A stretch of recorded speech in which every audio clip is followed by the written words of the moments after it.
Okay, sir. I'll deposit the entire fees as soon as possible. Please give me some time. Amrita, जी sir. कितनी पढ़ी लिखी हो तुम? सर हम तो छठी फेल हैं. लेकिन तुम ये इंग्लिश में किससे बात कर रही थी? अच्छा, वो फोन पे बात ना, हमारा एक छोटा सा बेटा है साहब, वो ना बहुत बड़े स्कूल में पढ़ता है, तो वहीं के प्रिंसिपल से बात कर रहे थे. स्कूल की फीस भरनी है ना उसकी. इसका मतलब तुम्हें इंग्लिश आती है, लेकिन तुम इतनी अच्छी इंग्लिश कैसे बोल लेती हो?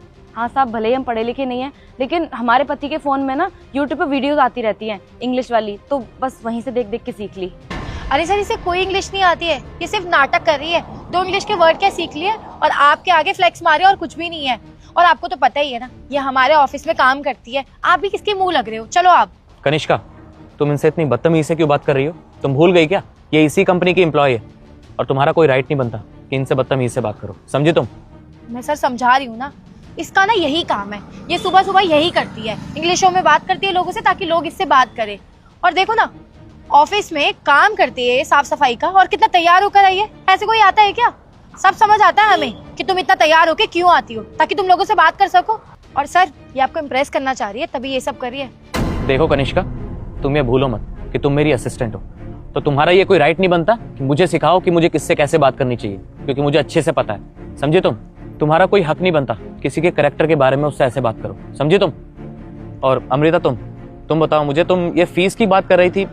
वो साहब अभी बताया ना कि हमारा छोटा सा बेटा है, वो बहुत बड़े स्कूल में पढ़ता है, तो वहाँ के टीचर ने बोला है कि जो बच्चों के माता पिता है ना, उन्हें इंग्लिश में बात करनी है. तो बस अपने बच्चे के लिए हमने इंग्लिश सीखी, और उसकी थोड़ी फीस लेट हो गई थी, वही भरनी है, उसी के लिए कॉल आया था. अच्छा, ऐसे कौन से स्कूल में पढ़ता है वो?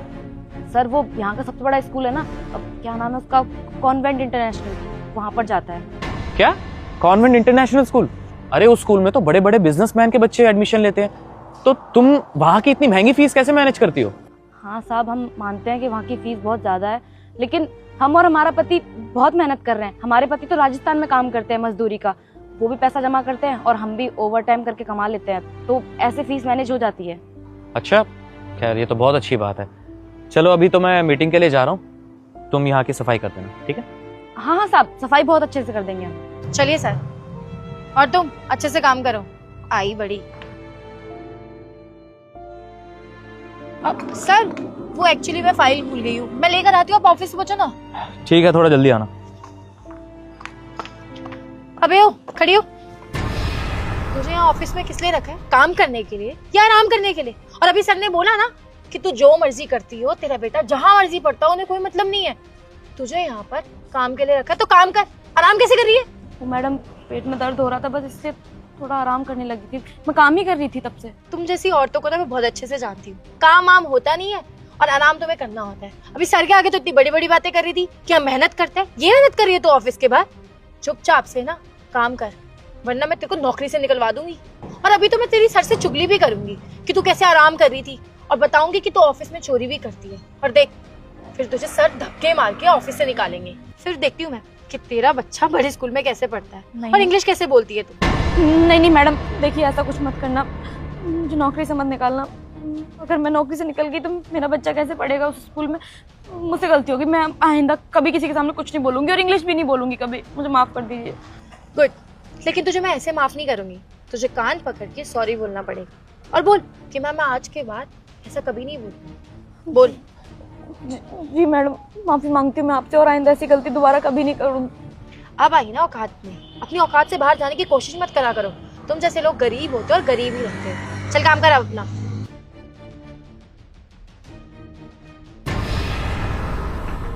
हाँ सर, आपने बुलाया? आओ कनिष्का, मैं तुम्हें एक ऐसे एम्प्लॉय से मिलवाना चाहता हूँ जिसका आज इस कंपनी में बहुत बड़ा प्रमोशन हुआ है. ये तो बहुत अच्छी बात है सर, मैं बहुत खुश हूँ. बताइए कौन है? जरूर, इससे मिलो. इसका नाम अमृता है, और तुम्हें ये जान के खुशी होगी, ये पहले सफाई कर्मचारी थी, लेकिन अब इस कंपनी में ये असिस्टेंट की जॉब के लिए हायर हो रही है. एक सेकंड सर, मैंने अच्छे से सुना नहीं. आपके असिस्टेंट तो मैं हूं ना, तो आप इसको कैसे बना सकते हैं? मतलब ये ना पढ़ी लिखी है ना कैपेबल है इस जॉब के लिए, आप इसको ले कैसे सकते हैं? और मैंने इतनी पढ़ाई की है, MBA की है, मैं इतने टाइम से आपके साथ काम कर रही हूँ, आप मेरी पोस्ट कैसे चेंज कर सकते हैं, वो भी बिना बताए? और एक सेकेंड सर, इसने सुबह आपको 2 वर्ड इंग्लिश के क्या बोल दिए, आप इससे इम्प्रेस हो जाओगे क्या? हम लोगों ने इतने टाइम से एग्जाम्स दिए, पढ़ाई की है अच्छी इस क्वालिफिकेशन में आने के लिए, ऐसे कोई थोड़ी ना मेरी जगह ले जाएगा। नहीं कनिष्का, ये गलतफहमी भी मैं आपकी दूर कर देता हूँ। मैं इसके 2-4 इंग्लिश के वर्ड से इंप्रेस नहीं हुआ, बल्कि आपकी बदतमीजी से ना नाखुश हुआ। आपने जो इनके साथ बदतमीजी की है वो हरगिज बर्दाश्त नहीं होगी मेरे ऑफिस में। और रही बात इनके पढ़े लिखे होने की, तो मुझे अपनी कंपनी में ऐसी असिस्टेंट नहीं चाहिए जो अपनी एजुकेशन की वजह से घमंड में इतना चूर हो गई हो जो उसे यही ना दिख रहा हो कि दूसरे बंदे से कैसे बात की जाती है। तो मैंने ये डिसाइड किया है कि अपनी कंपनी के लिए मैं अमृता को हायर कर रहा हूँ एज ए असिस्टेंट।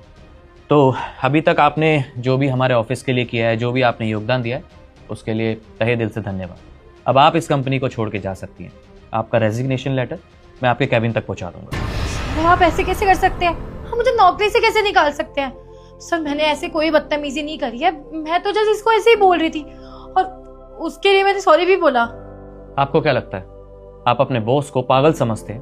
उसे कुछ पता नहीं चलेगा कि उसी की कंपनी में क्या क्या चल रहा है? आपने अमृता के साथ बहुत ज्यादा बदतमीजी की है और ये बात मुझे पहले ही पता चल चुकी है, समझे आप? तो इसीलिए मैंने ये डिसाइड किया है आपको इस कंपनी से निकालने का। और हाँ, रही बात आपकी बदतमीजी की, तो अगर आपको ये लगता था कि आप इसके साथ बदतमीजी करती रहेंगी और मुझे पता नहीं चलेगा, तो ये आपकी गलत फहमी है। तो क्या है ना कि आप अपने घमंड में इतना चूर हो गई थी कि आप अपने सामने किसी को कुछ नहीं समझ रही थी। आपको ये भी नहीं दिख रहा था कि कौन सा एम्प्लॉय कितनी ईमानदारी से इस कंपनी में काम कर रहा है। वो कहते हैं ना कि हर शेर के ऊपर एक सवा शेर होता है। आपको लगा कि आप अमृता को धमकी देंगी इस जॉब से निकालने की, पर मैं कुछ कहूंगा नहीं। जैसे आपने डिसाइड कर रखा था ना इसके ऊपर अत्याचार करने की, इसको नौकरी से निकालने के लिए, वैसे ही मैंने भी पहले से ही डिसाइड कर लिया था कि आपको आपसे आपका पद कैसे छीना जाए। इसलिए आपकी जो पोस्ट है मैं अमृता को दूंगा और आपको इस कंपनी से निकाल रहा हूँ। और कनिष्का, मुझे तो एक बात समझ नहीं आ रही कि तुम भी तो एक लड़की हो ना। एक लड़की होके एक लड़की की इतनी ज्यादा बेइज्जती तुम कैसे कर सकती हो? तुम्हें पता भी है वो एक माँ भी है, उसका एक बच्चा है, बेचारा अपनी पढ़ाई पूरी कर रहा है कि कैसे ना कैसे करके अपना पेट काट काट के अपने पति के साथ मिलके अपने बच्चे को पढ़ाना चाहती है, उसको एक बड़ा इंसान बनाना चाहती है। लेकिन तुम उसको बेइज्जत कर करके, उसको नीचा दिखा के उसको डिमोटिवेट करती हो। अरे कल को तुम भी तो माँ बनोगी। अगर कोई आके तुम्हें डिमोटिवेट करे, तुम्हारे साथ ये सब करे, तो कैसा लगेगा तुम्हें? तुम्हारी माँ ने भी तो तुम्हें 9 महीने अपनी पेट में रखा होगा। तुम्हें पता भी है एक औरत उस दौरान कितना सेक्रीफाइस करती है। और तुम्हें पता है इस बेचारी की ना इतनी सैलरी भी नहीं है इस कंपनी में, सिर्फ 15,000 रुपये सैलरी है। और इसका पति सिक्योरिटी गार्ड की जॉब करता है, उसकी भी इतनी ज्यादा सैलरी नहीं है। दोनों अपनी इच्छाओं को मार के अपने बेटे को पढ़ा रहे हैं, इतने अच्छे स्कूल में पढ़ा रहे हैं। और तुम क्या कर रही हो? तुमने कभी सोचा है? अरे तुम जैसी लड़कियां ना ये सब करना तो दूर, इन सब के बारे में सोचती भी नहीं हो, समझी? और क्या कह रही थी तुम कि तुम पढ़ी लिखी हो, ये अमृता पढ़ी लिखी नहीं है। तुमने क्या कर लिया पढ़ लिख कर? हो तो तुम अभी भी बदतमीज। और क्या फायदा है इसकी एजुकेशन का जब हम सामने वाले की रिस्पेक्ट करना ही नहीं जानते? अरे क्या अमीर क्या गरीब, हमें ना सबकी इज्जत करनी चाहिए। एटलीस्ट एजुकेशन के बाद तुम्हें ये तो पता होना ही चाहिए था ना। खैर, तुमने जो करना था तुम कर चुकी हो। इसको तुमने नीचा दिखाया, बट मेरे ऑफिस में ये मैं हरगिज बर्दाश्त नहीं करूंगा कि कोई भी मेरे स्टाफ के साथ बदतमीजी करे, समझी? अब तुमने जो करना था तुम कर चुकी हो। अब जो सही होगा वो मैं करूंगा अपनी कंपनी के अंदर। तो मैं तुम्हें इस कंपनी से अभी के अभी निकालता हूँ। जा सकती हो तुम यहाँ से। सर मुझे नौकरी से बाहर मत निकालिए, मैं कहाँ जाऊंगी? इस टाइम में मुझे कोई हायर भी नहीं करेगा, प्लीज। अच्छा, तो आप माफी मांग रहे हैं? जिसके साथ आपने बदतमीजी की है ना कनिष्का, आपको उससे माफी मांगनी चाहिए। मेरा घर ना इस ऑफिस से ही चलता है, अगर आप मुझे इस नौकरी से निकाल देंगे तो मैं कुछ भी नहीं कर पाऊंगी। और अगर आपको लगता है ना कि मैंने इनको गलत बोला है तो मैं इनसे माफी मांग लेती हूँ। प्लीज मुझे माफ कर दीजिए। मैंने सुबह जो भी आपको बोला उसके लिए आई एम सो सॉरी।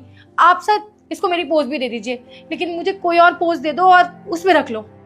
अरे नहीं मेम साहब, आप हमसे माफ़ी मत मांगिए। आप हमसे कितने बड़े पद पे हैं, ऐसे माफ़ी मांगते हुए ना अच्छी नहीं लग रही हैं आप। और साहब हमने इनको माफ़ कर दिया और गुस्से में ही तो बोला था मैडम ने, हमें इनकी बात का इतना बुरा नहीं लगा।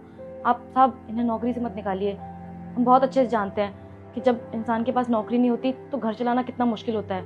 और साहब अगर आपको इन्हें सजाई देनी है ना तो आप एक काम कीजिए, इनकी जो नौकरी है वही रहने दीजिए, हमें कोई दूसरा पद दे दीजिए, हम उसमें भी काम कर लेंगे, हमें कोई दिक्कत नहीं है साहब। देखा कनिष्का, ये होता है एक माँ का दिल। एक औरत होकर तुमने एक औरत की इज्जत नहीं की, लेकिन ये चीज़ अमृता को अच्छे से पता है और वो अभी भी तुम्हारे ऊपर तरस खा रही है। उसको पता है एक नौकरी की वैल्यू क्या होती है, घर चलाना किसे कहते हैं, इसलिए ये सब वो समझती है और तुम्हें उसने माफ कर दिया। अभी के अभी तुम्हें नौकरी से तो मैं पक्का निकालता, लेकिन शुक्रगुजार रहना अमृता के, सिर्फ उसके कहने पे तुम्हें जॉब से नहीं निकाल रहा हूँ। और हाँ, एक और बात, मैं असिस्टेंट की जॉब अमृता को ही दूंगा, तुम्हें नहीं। तुम्हारे लिए मैं कोई छोटी मोटी पोस्ट देख लूंगा, फॉर एन एग्जाम्पल क्लाइंट से डील करने की। क्यों, सही रहेगा ना? जब प्रोडक्ट्स की कंप्लेंट आएंगी तुम क्लाइंट्स को हैंडल करोगी और वो तुम्हें गालियां देंगे, तुम्हें अब्यूज़ करेंगे, तब तुम्हें समझ आएगा कि जब कोई किसी की इंसल्ट करता है तो कैसा फील होता है। तुम्हारी पनिशमेंट यही है। तुम्हें नौकरी से नहीं निकाल रहा हूँ, ये वाली पोस्ट दे रहा हूँ। अब उसके ऊपर फैसला तुम्हारा है कि तुम्हें ये जॉब करनी है या नहीं। अभी डिसीजन तुम्हारा है, तुम मुझे अभी बता सकते हो। नहीं सर, मैं कोई भी काम कर लूंगी, बस मुझे नौकरी से मत निकालो। ठीक है कनिष्का, लेकिन आइंदा से ध्यान रखना, ये गलती दोबारा मेरी कंपनी में नहीं होनी चाहिए, अदरवाइज तुम उसका परिणाम जानती हो। समझ गई ना?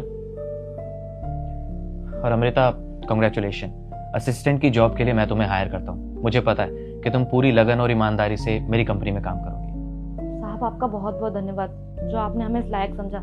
लेकिन साहब, जो आप नौकरी हमें देने वाले हैं, हमें उसके बारे में कुछ आता ही नहीं है। हमने आपको बताया था ना कि हम छठी फेल हैं, तो ये काम हम कैसे करेंगे? हम साफ सफाई में ही ठीक थे। देखो अमृता, मुझे पता है कि तुम ये सब कर लोगी, माना कि तुम पढ़ी लिखी नहीं हो, लेकिन जैसे तुमने मुझे बताया था कि तुम अपने फ़ोन से यूट्यूब पे वीडियोस देख देख के इतनी अच्छी इंग्लिश बोलने लग गई हो, तो मैं तुम्हें एक लैपटॉप गिफ्ट कर दूंगा। तुम उसमें से देख के काम भी सीख जाओगी। मुझे पता है तुम्हारे अंदर ना बहुत ज़्यादा टैलेंट है, तुम उसकी टेंशन मत लो, तुम काम कर लोगी। ठीक है साहब, हम ना यहाँ पर बहुत मन लगा के काम करेंगे, और बहुत बहुत धन्यवाद हमें नौकरी देने के लिए। ठीक है अमृता, अब तुम जा सकती हो। और हाँ, कल 9 बजे टाइम से आ जाना, ठीक है? हम चलते हैं साहब। ठीक है सर, मैं भी चलती हूँ। You may go now.